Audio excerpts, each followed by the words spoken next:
Hi guys, நம்ம இன்றைக்கி வந்துட்டு என்ன வீடியோ பார்க்க போகிறோம்னா ஈவினிங் மினி விளாக் தான் பார்க்க போகிறோம். நான் ரொம்ப நாளாக எங்கள் அப்பா கூப்பிட்டுட்டே இருந்தேன், வாங்க செருப்பு வாங்கிக்கோங்கன்னு சொல்லிட்டு. அவர் கடைசி வரைக்கும் வர மாதிரி தெரியல. அதனால நம்ம இன்னைக்கு ஒரு ப்ராங்க் பண்ணி அவரை வந்து கடைக்கு கூப்பிட்டு போயிட்டோம். வாங்க டாடி, எனக்கு இந்த மாதிரி ட்ரெஸ் வாங்கணும், போய் வாங்கிட்டு வந்துடலாம் அப்படின்னு சொல்லி தான் கூப்பிட்டு போனோம். அப்புறம் பார்த்தீங்கன்னா செருப்பு கடைக்கு தான் போனோம். ஸோ ஸ்லிப்பர் வந்து வாங்கிட்டோம். அவருக்கு பிடிச்ச மாதிரி 2 ஸ்லிப்பர் வாங்கிட்டு வரும்போது பார்த்தீங்கன்னா இந்த புதுசாக வந்துட்டு இந்த கொளத்தூர் ஏரியில் பார்த்தீங்கன்னா இந்த மாதிரி ஒரு பார்க் வந்து கட்டியிருக்காங்க. ஸோ புதுசாக வந்து இப்போ ஓப்பன் பண்ணியிருக்காங்க.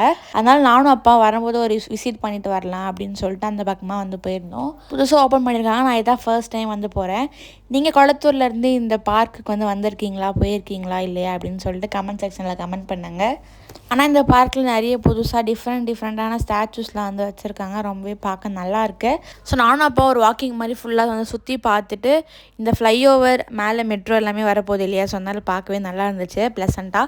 அந்த பார்த்திங்கன்னா அந்த ஏரியில் வந்துட்டு வாத்தெல்லாம் வந்து மேய்ஞ்சிட்டு இருந்ததா. ஸோ நம்ம அதையும் வந்து வீடியோவில் கேப்சர் பண்ணியிருக்கோம். ஸோ நல்லா கொஞ்ச நேரம் ஃபுல்லாக கதை பேசிட்டு அப்படியே வந்து வீட்டுக்கு வந்துட்டோம். உங்களுக்கு அங்கே போனீங்கன்னா டைம் போகிறதே தெரியாது. நாங்கள் மோர் தென் 1 hour மேலே அங்கே டைம் ஸ்பெண்ட் பண்ணிவிட்டு வந்துட்டோம். கொஞ்சம் நேரம் ஊஞ்சல்லாம் விளையாடலான்னு பார்த்தோம். ஆனால் அங்கே நிறைய குட்டீஸ் வந்து விளையாடிட்டு இருந்ததுனால நம்மளால அங்கே வந்து எதுவும் பண்ண முடியல. ஸோ நம்ம வந்து திரும்பி ரிட்டர்ன் வந்து வீட்டுக்கு வந்துட்டோம். அப்பாவோடையே வந்ததுக்கப்புறம் பார்த்திங்கன்னா அம்மா இன்னொரு வேலை வச்சுட்டாங்க. எனக்கு என்னதுன்னு பார்த்தீங்கன்னா கோவில் போகலாம் வா அப்படின்னு சொல்லி கூப்பிட்டாங்க. ஸோ அதனால் நாங்கள் திரும்ப கோவில் போயிட்டு சாமியெல்லாம் கும்பிட்டு வீட்டுக்கு வந்துட்டோம். உங்களுக்கு இந்த மாதிரி விளாக்ஸ்லாம் பார்க்க பிடிக்குன்னா மறக்காமல் சப்ஸ்கிரைப் பண்ணுங்கள். நம்ம நெக்ஸ்ட் வீடியோவில் பார்க்கலாம். தேங்க்ஸ் ஃபார் வாட்சிங். பை.